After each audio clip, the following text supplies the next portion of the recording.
Hello guys, my name is Lizzie. I'm a London-based multidisciplinary artist, and today's episode of my property buying series, I'll be sharing my immigration story for the first time. So it wasn't too difficult in terms of my ability to move to the UK just because of my situation. However, finding myself in London wasn't easy, and as an artist, I've had to put in a lot of work. So I'll be sharing how I arrived with £30 in my pocket to where I am today, and I hope it inspires someone. I'll be sharing different highlights in my journey from the age of 17 years old all the way to today. So that way you can start to see the sort of different things that happened, the decisions I made that enabled me to get to where I am today. And so, yeah, I do hope it inspires someone. This is going to be a long one, so get comfortable. So, my journey to the UK started when I was 17, but a year before that, I had to take some sort of gap year back in Lagos, and that's because I actually finished my O levels at the age of 16, which was quite earlier than most of my peers. But my mom was sort of getting my papers ready in order for me to come, and because I was still under the age of 18, I was able to. So basically, my mom sent for me. That's what I was trying to say. But of course, the UK immigrations always want to make sure things are true and all of that. So the only sort of hurdle I had was proving that she was actually my mom. So I remember going to Lagos. We went to the embassy, or should I say the High Commission, which is what it's called over there. And we did like a test. They got like a swab of my saliva from my mouth, did the test. That takes ages, a while, and then it came back. Yep, she was my mom. I remember during that period just thinking, oh my goodness, what if they had made a mistake at the hospital and I was swapped as a baby and she's not actually my mom? You know how your head goes into overdrive when you're overthinking something, yeah. But anyway, the result came. It proved she was my mom. And then they gave me my visa, and then I was able to join her. So anyway, coming to the UK, during those times, early 2000s, I grew up on watching Hollywood movies like Stomp the Yard, Save the Last Dance. So I always sort of had that sort of American university story in my head. And of course, I was coming to the UK, but I was still like, oh, I want to go to a university that has a campus and just have that sort of vibe I saw in those movies. Anyway, got to London, got a rude awakening. I couldn't go straight to university. They were like, you have to go to college. And I was like, what college? I'm not going to college. I want to go to university because I gathered in America, college and university were sort of two different things.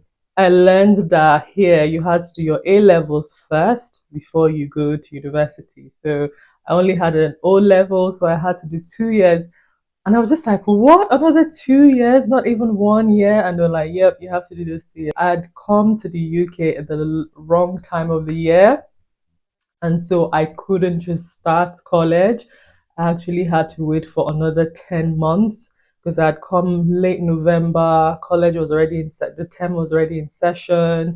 We were preparing for exams. So they're like, so sorry, but you'll not be able to catch up. So I literally had to wait. And then that period was during the recession. So no one was giving a young bee, no experienced person like myself a job. So I was basically jobless doing nothing for a good couple of months, not doing nothing. So I did enroll myself to some things I saw available for teenagers in my area. Started learning how to drive. And so all of the money I had saved from Lagos, from like little side hustles there, I've always been entrepreneurial, little side hustles here and there, pocket money, saving.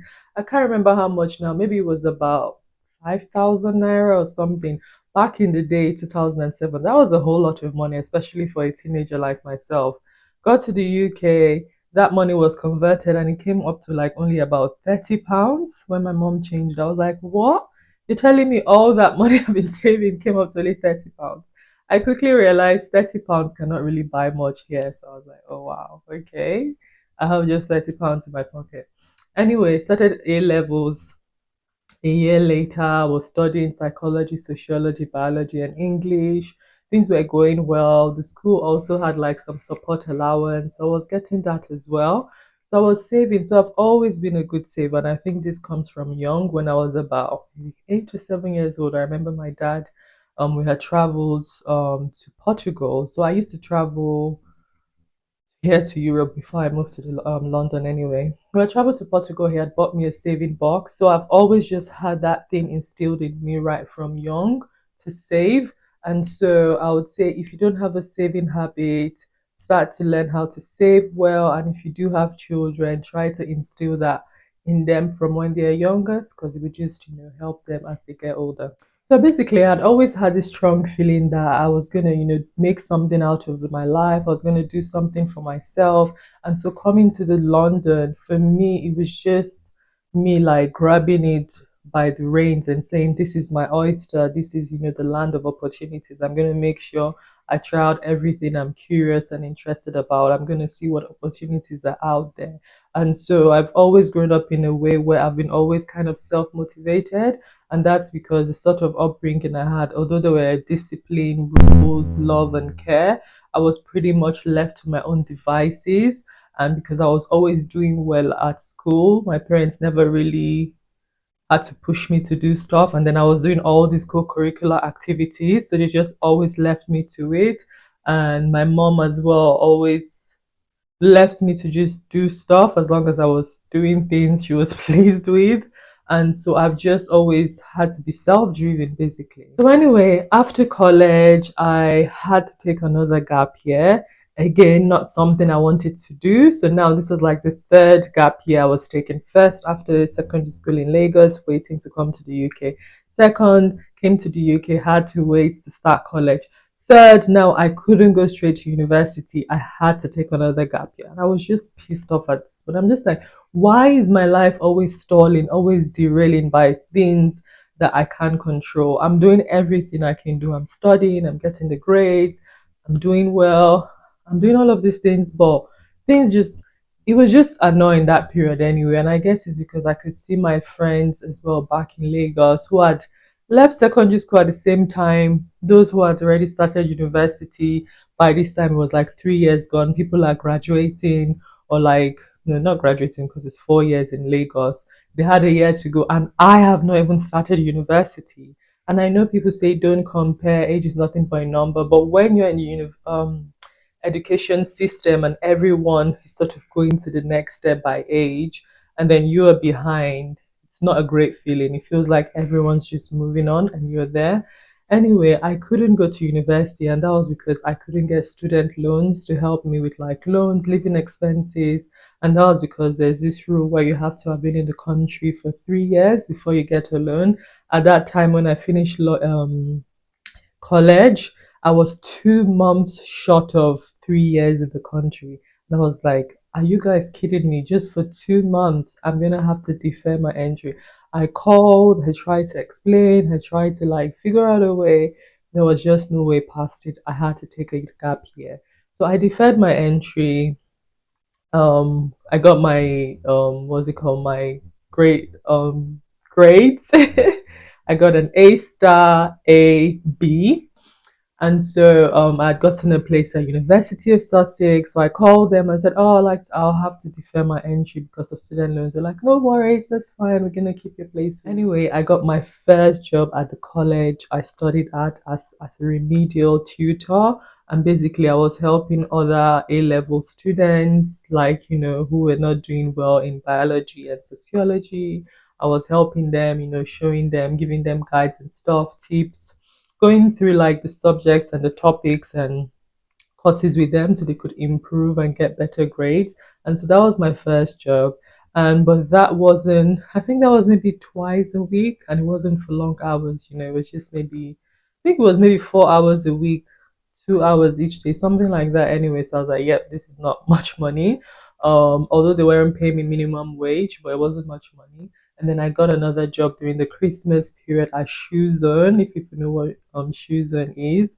And that was because during the Christmas period there was good amount of hours, but after Christmas it was a zero contract hours, so that just dwindled. So I was like, again, I have all this time. I need to earn money because I was trying to also save so I could go to university and just, be comfortable. Anyway, got another job as a door-to-door fundraiser.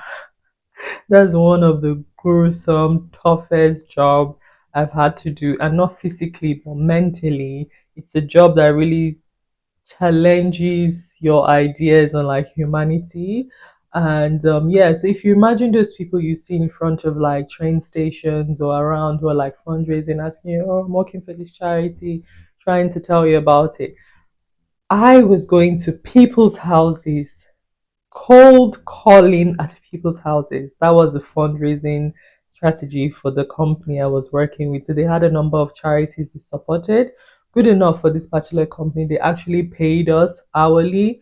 Other people just pay you per commission. So if you do get someone to donate, they pay, but this one we're getting paid hourly, and when we get someone to donate, we get commissions as well. So anyway, I think I must have done that maybe a month or 6 weeks, and I was just not getting as many donations as I wasn't hitting the target basically, so they had to let me go. And anyway, by this time, what happened? Time had gone, and I believe I worked for the census as well during that period for the first time. Yeah, I worked for the census before I went to university. And that was an exciting role, going to people's houses, helping them fill out their census forms if they were having difficulty. Anyway, at the end of that whole one gap year, I had some money. I was able to go to university with it. So at university, after I guess in my second semester or so, I got a job on campus. There was a co-op store on campus, so I was working there, and it was really flexible because they really worked with students who work around our timetable, and there was like so many different sort of shift patterns. So that was good. So I was doing that. I was having fun with my friends. So the reason why I'd been saving so much money during my gap year before university was I was thinking, oh, I'm gonna get my own room with an ensuite bathroom. I don't want to share. But when it was time for me to apply, I was having a think. I was like, so during that gap year, I'd also visited a friend of mine in Wales who started university and didn't take a gap year. And she was living in a house with 10 other people. And I'd gone there, I stayed with her and everything. I was like, well, that wasn't so terrible when I was at that property, at the house. It was quite nice, and sharing with 10 people wasn't like the worst thing ever. So I was like, nah, I'm not gonna get my own en suite. I'm gonna like save that money and go on like a different sort of campus residence where I'll be sharing with people. And so that's what I did. And so I highlight this to say that even though I always had that sort of choice to go for something maybe a bit better, I always thought about the alternative, like, okay, if this is not going to kill me and this decision is going to make me use my money better, why not save it for something else? So that means most of the money I had saved during the my gap year, I hadn't touched it because I was still, of course, getting my student loans, which were helping me to pay for my living expenses. Also, Sussex had like a bursary for people who came from low income family and had great grades. And so I applied for that and I got that. So every year, I believe I was getting £1,000 as well. So that was helping me as well. So I was like, yep, I'm going to keep saving all this money. Started working at the co-op as well, just so I have, those extra money to go out on night out and just be doing something because I felt I have all this time, do something useful. Anyway, I was doing that, and then at some point as well, I got another job which my friends had told me about, which was sort of like a campus tour guide. I've forgotten the official name, but basically it was quite a fun one where we'd had have secondary school students or college students come to the university who are thinking about enrolling into university. So we'll show them around, talk to them about like our studies, lectures, show them the rest house of residence, and just answer any questions they will have. And that was usually maybe for like 2 hours. So they'll give each person maybe a group of 5 to 6 people to show around, and then we'll all convene for lunch in the cafeteria. I was getting free lunches. It was fun. So I was like, I get free lunch. I'm just talking to people about my experience. Nothing, tasking, taking them around the residence, talking about the different sort of on-campus residences we have. It was cool. So I did that as well. So in my second year, I went off to Canada to continue my studies. And yeah, like I said, my dream of going to North America was still very strong during that period. and I had intentionally applied to University of Sussex because back in college when I was going through the brochures and looking for universities to apply to, I found out that Sussex allows an involuntary study abroad. No, not involuntary, sorry, a voluntary study abroad. So that basically means you didn't have to be studying a language or American studies. You can opt to go abroad for yourself. Anyway, I tried to get into an American university, but the thing is, because I wasn't a priority. They allowed those studying American studies have their first peak, and then whatever was left. And of course, in at each university, they had a partnership with. There was a number of students they could accept. It was sort of like an exchange between universities. So it's like University of Sussex would say, five of our students will go to you, and they will say five of our students will come to you. So that is how it was. Anyway, all the states I was really looking forward to going to, the universities there were full, other students had already picked them. And so what was left was like Oregon and some place up north somewhere in US that is really cold. I'm like, hell no, am I going there? And so I looked at Canada instead. And so I went to University of Waterloo, and that's because Waterloo was close to Toronto. And I was like, I know someone there.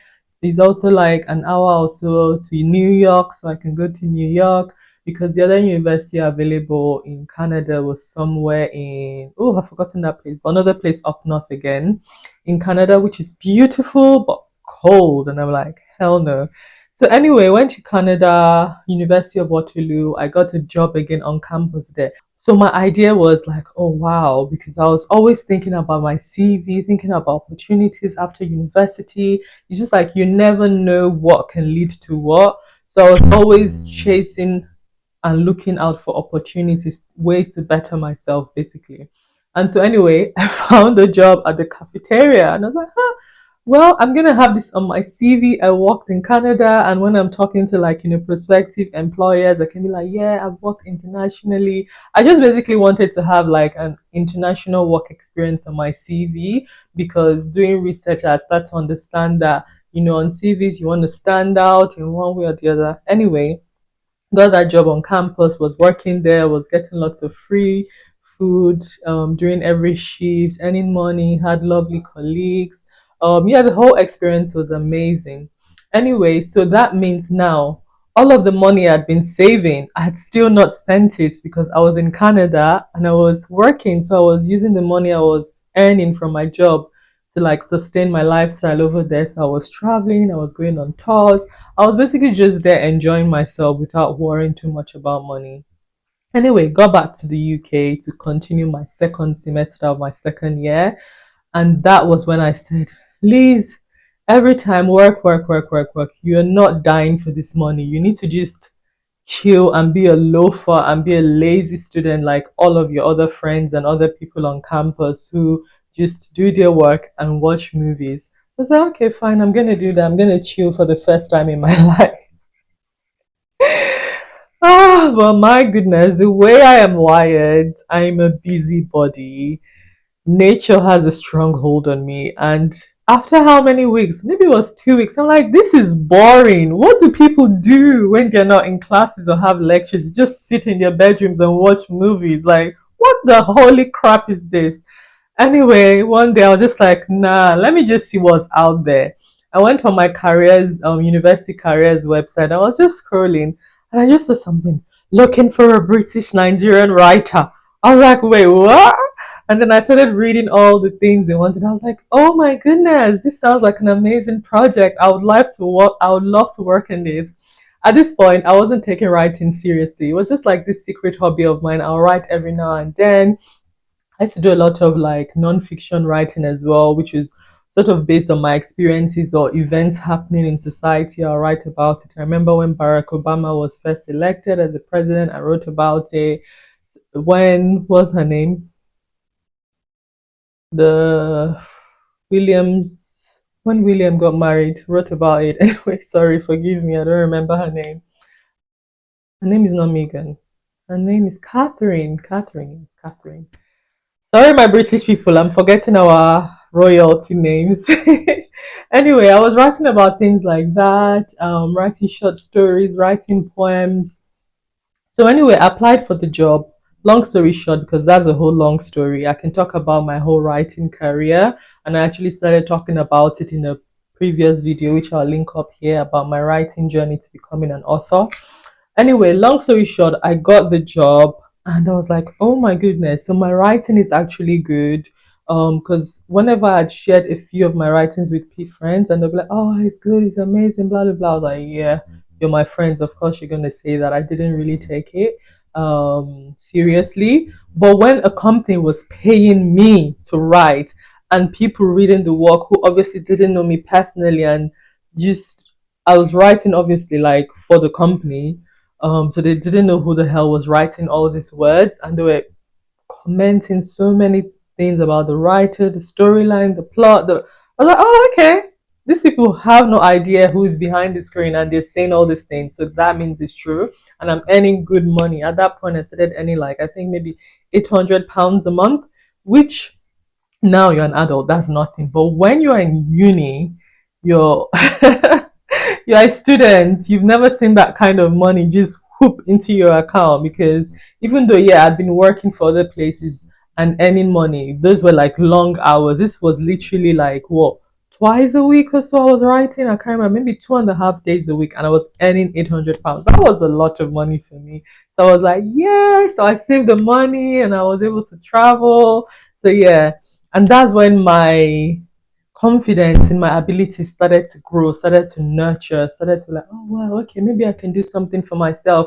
And then I decided to launch a blog. And so when I launched the blog, this was now like my third year of university. Instagram was just starting to become a thing. And my friend was like, I think you love this platform, go there. Because I'd also been taking pictures like ever since I was 14 years old in Lagos. And she was like, yeah, go on this platform. I think it will be your thing. So yeah, so I launched a blog and later I opened up Instagram. And after wrestling with these thoughts and ideas for a while in my head, like, do you think you're that good? Do you think you can make a career as a creative? La, di, da, di. I was just like, for the first time, it feels like everything in me is in sync. I'm no longer trying to look for what opportunities or what things are there. I have found it. Being a creative writer is my passion, is my calling, is what I'm called to do, is what I have talent in. And so after wrestling with all of those ideas in my head, I was like, no, I have to go for it because there's no any other way. I have to go for it.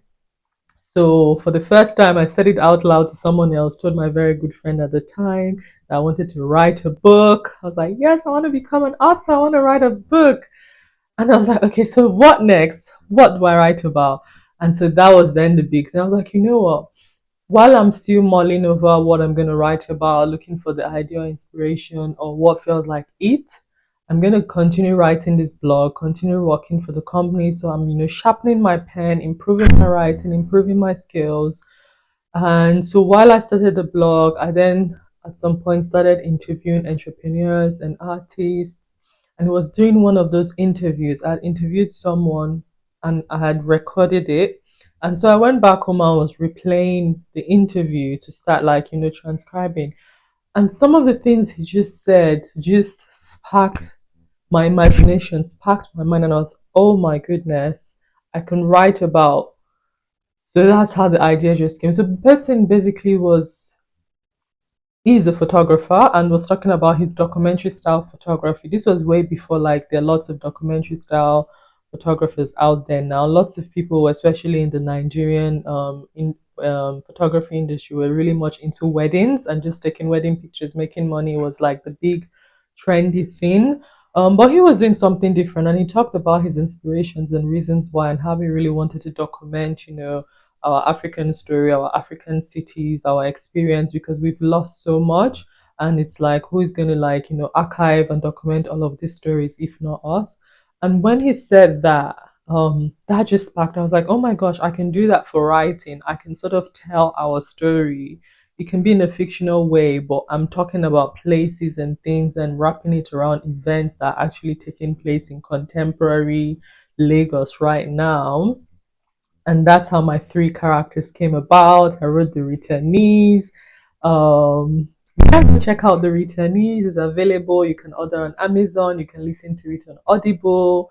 You can get it from bookshops. I mean, it's all over the place. It was published by Hodder and Stoughton.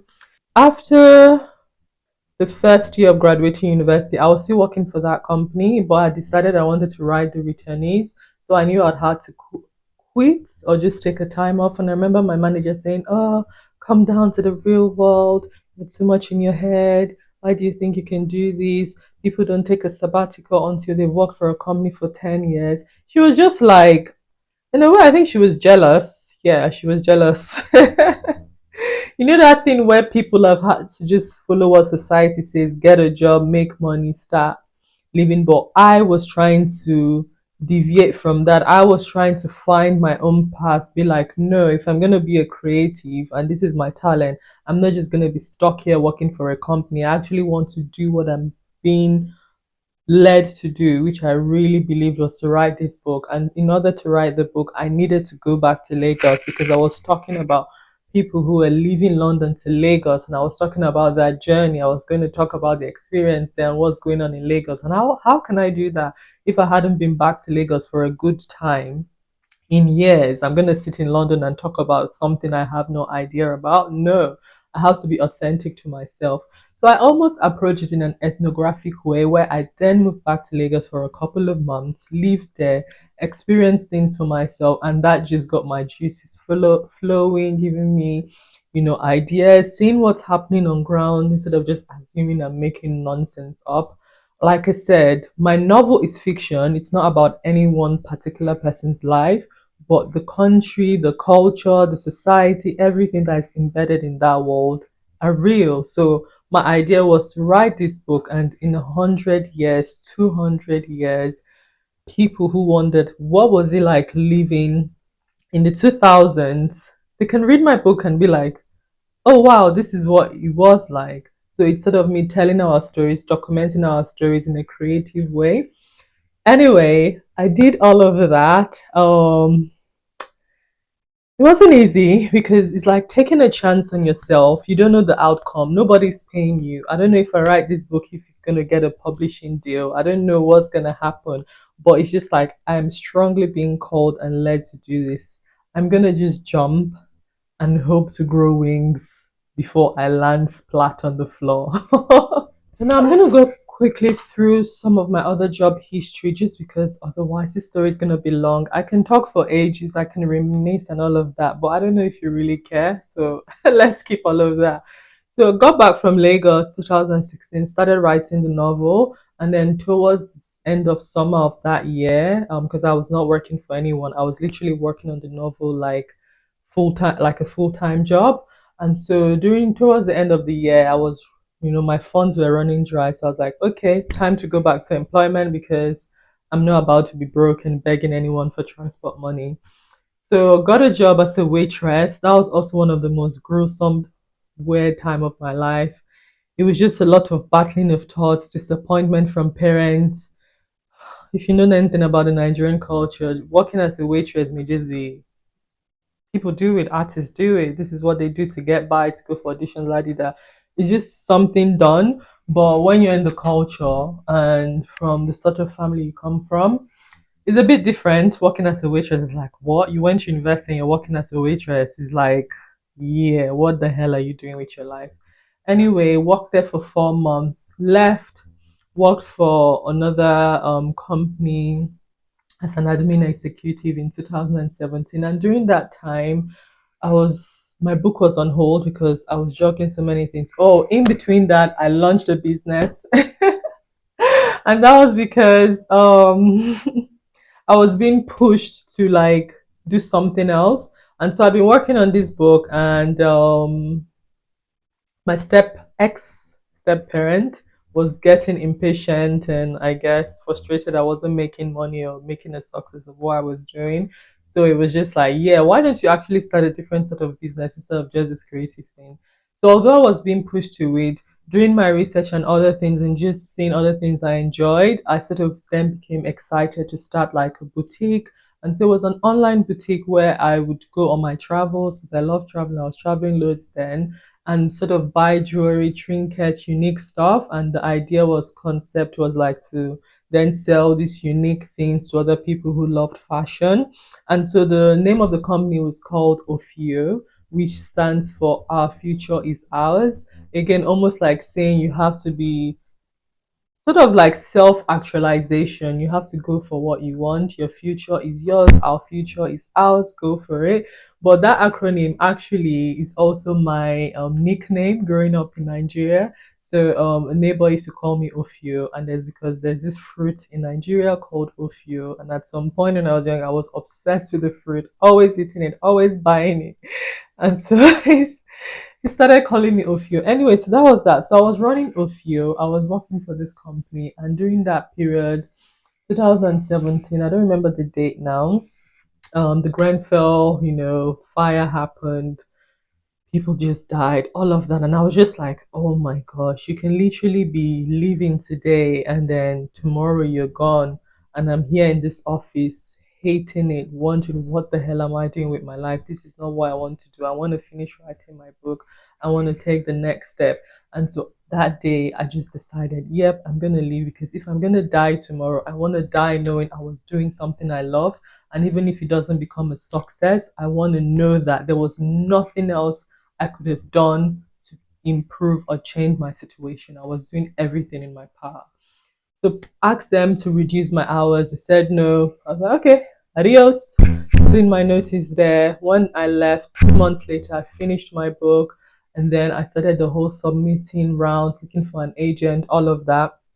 Anyway, let's skip over to 2018. 2018, couple of months in, I got an email. Someone wanted to publish me. I was like, what? Anyway, got the publishing deal. I'm trying to roll on now, so it's not too long.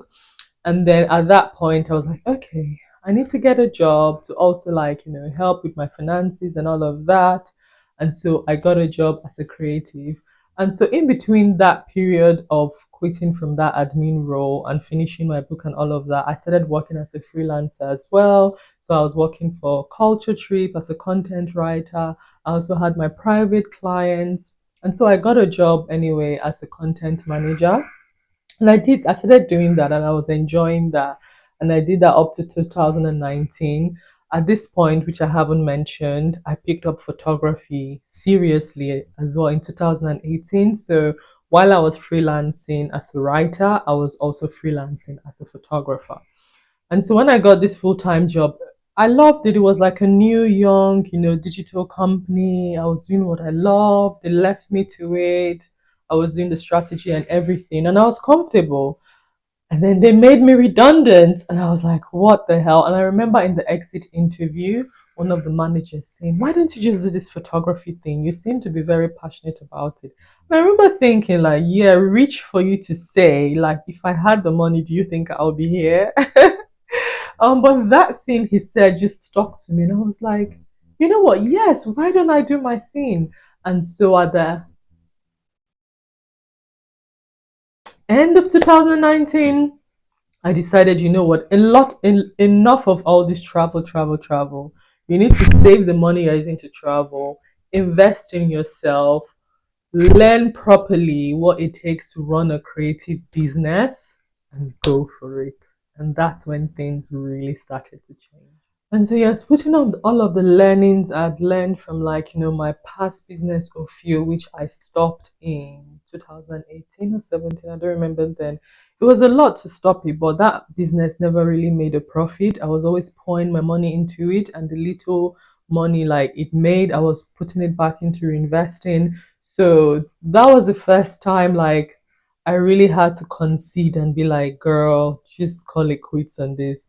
And for people who love to finish what they start, calling quits is difficult. So for me, I love to, whatever I start, I have to complete, I have to see it through. And I really wanted to continue that business. So I was just like, you can't keep doing this. You can't keep lying to yourself. You don't have the marketing budget. You don't have the right sales strategy. And that was when I started learning you can't just start a business and expect all, your customers will come flocking to you just because you have a fancy website. And so I had to really put my pride aside and just be like, girl, just close this, just close it, just close it. No one cares even. They're hardly liking your post. They don't give a damn. So yeah, I closed that business.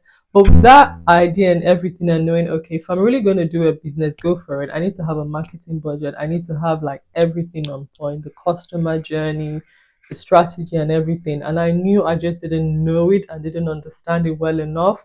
And I was just tired of just trying to read blogs, you read YouTube videos. All those things are good and they tell you like the surface level stuff. But when it comes to the details, the nitty gritty, the how to actually do it, they don't tell you. You have to pay for it. And that's why I created this channel to educate people, but also let you know that if you really want to make that difference in your business, in your career, you just have to invest. It takes money to make money. Like that's something that's always been said, and that's something that stands true. So do your research and invest in yourself and invest in the right education for what you would like to do. You can watch all the YouTube videos in the world and they can take you to a stage. But if you want to really scale and go for it and work, be able to earn full-time income and start to like hire people, yeah, it takes a lot to do it. Anyway, 2019 came, invest in that first education. I worked on the business. I was putting two and two together. I was like, oh, okay, they talked about products. I don't have products. I need to like, do a model call, do a shoot, get my beautiful product so I can show prospective clients. I realized, okay, I really need to like start to brand and change my business model from what it used to be. I need to be able to market on Facebook, on Instagram. I need to do email marketing. So all these things I knew from blogging because I already had MailChimp, but I was like, nah, the sort of automations I needed to do and things, I was like, I needed a much greater software, and these were things I have to invest in. These are things that cost money. So thankfully that money had been saving from like working, that money I've been saving from my freelancing. I put it into launching my business. I made a website, I made it myself because I had gathered that skills all the time from blogging. You can see how the skills I've had for so many years were coming in handy. So I did a lot of things myself to save money, but things I couldn't do, I had to pay. I had to pay for the marketing, of course. I had to pay for my sample products. And you don't have to start with like a crazy amount of product, just few things. I had one album, no, I had two albums of different sizes, and I think I had one wall art. And that was the products I started with. And the other product I wanted to offer in my range, I just had pictures from the labs. They give you some assets to use. So I would just show people, oh, this is this product, if this is what you want. If you want an album, this album samples. You have to just make the best of what you have and make it happen for yourself. So anyway, I started out. We all know what happened during the pandemic, but I was still working hard. I think I've talked about my pandemic stories in my last week video, so I'll link it up above. Go check that out. How I was able to like save £100,000 to purchase my property. Check that video. I talk about my job history there as well. So yeah, so after starting to work for myself and jumping into my business strongly in 2019, that was not the last time I worked for someone. So when 2021 came, I did the census again. And so this time around, I was no longer like one of the field workers. I was a manager managing the field workers. That was really cool. I was like, 10 years later, I'm doing this again, but in a different position. And then after doing that in early 2021, in the summer, I got another job this time around as an editorial manager. All these job roles, they call it differently, but it's all the same thing. It's pretty much content marketing and improving SEOs. And yeah, I would say content marketing it takes different shapes and forms, right? It could be bylines, it could be white paper. Sometimes we do research reports. Okay, those are different. Those are not content marketing, but mostly content marketing. Anyway, I was there until they made me redundant in 2023. And what I've come to learn is that every time I had sort of been comfortable in the 9 to 5 I was in, something always came to shake me and be like, girl, you're not supposed to be here. Get moving. That happened in 2019 when I was at that content manager job where the manager said, why don't you just do this photography thing? And that spurred me to like, okay, wake up. and focus on what you actually want to do. 2023 again, I was like, oh, I can see myself working for this company and doing my own stuff. But the work and the toll was taking it was taking a big toll on me because it was a lot. I was pretty much working two full-time jobs at great capacities and quality. And so when that happened again, I felt like it was a shake. Like, don't just reduce your hours. It's time to let go and just fully become yourself, who you're meant to be, running your business, impacting people's lives, which is what I'm doing now and what has enabled me to save. If you want to know the saving part, go and watch my video up above. I will link it down as well. Well, it's in my playlist anyway. Yeah, I don't want to go over the same thing all over again. But yeah, all I was highlighting with this, and which I hope you sort of gathered from the different stories of, you know, passing through education, jobs, and stuff, is what you've been able to gather, that I've always been sort of disciplined. I've always been a go-getter. I've always been self-driven. I believe in self-actualization. I'm not waiting for anyone to save me. Unfortunately, no one has come to save me, so I have to do the damn thing myself. And looking for opportunities. But of course, along the way, people have helped me. When the publishing deal I got, someone told me about the applications, and if that person hadn't told me, "Hey, apply for this," I wouldn't have known. And so that was that. And I was in a Facebook group and I was like, someone was like talking about their marketing struggles and some things. I was like, hey, who do you use? They recommended, that education to me. So I've had people who have just been chipping in here and there, supporting me. Also, me keeping my eyes open, my ears open and alert to opportunities and just making the best of things. If you're in a situation where you don't sort of know what you want to do, you feel like you don't just want to do your 9 to 5, you want to find out what you're passionate about or your purpose, what I can advise is, and what's happened to me. Like, the thing is, come to that understanding and come to that truth and come to that realization within yourself that you're not happy where you are and you don't actually know what you want to do, because that could be the first step where people overlook. So I knew that I was learning, going to university to study a degree, but while I was passionate that that degree will enable me to help people, which has always been the underlining thing for me. I wanted to do a job where I could help people and bring light to people, which is why I studied psychology. I was planning to become a therapist or a counselor. But I still knew it just didn't feel like my calling. It didn't feel like my spirit was aligned to that path.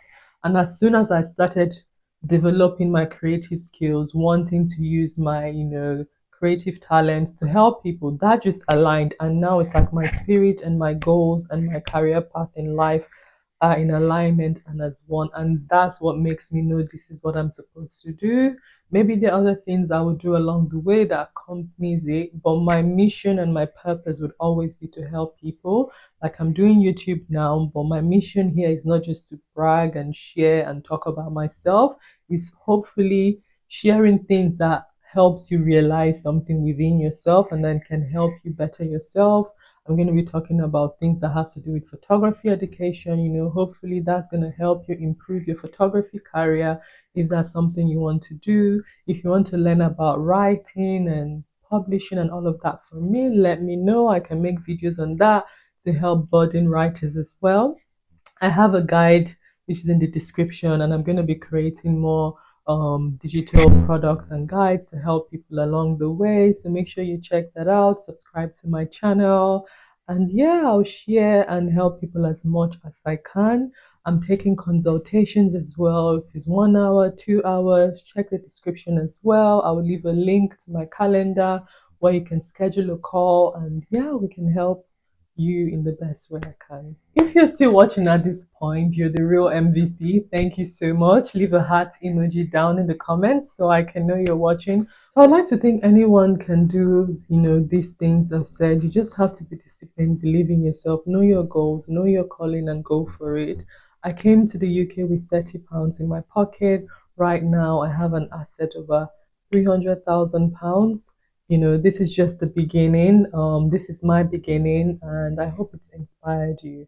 So tomorrow, not tomorrow, next week is going to be the last episode of this whole property series. where I'll be concluding some of the things I've spoken about. And so if you do have any questions, leave them down in the comment section. If there are questions I can just easily answer, I'll do that. If there's something that need a more like, in-depth, thorough answer, I'll add it to the question and answer I'll do at the end of this whole series. So if you have lots of things you'd like me to still go over, definitely leave them down. I'll do a question and answer to wrap this whole series up, and yeah, try to help people as best as I can. So if you've enjoyed watching this video and you've come this far, then I know you would definitely love to learn how I was able to save £100,000 to purchase my property. Check this video out here where I talk about it. But this is it for today. Until next time, remember, you don't have to be a struggling artist.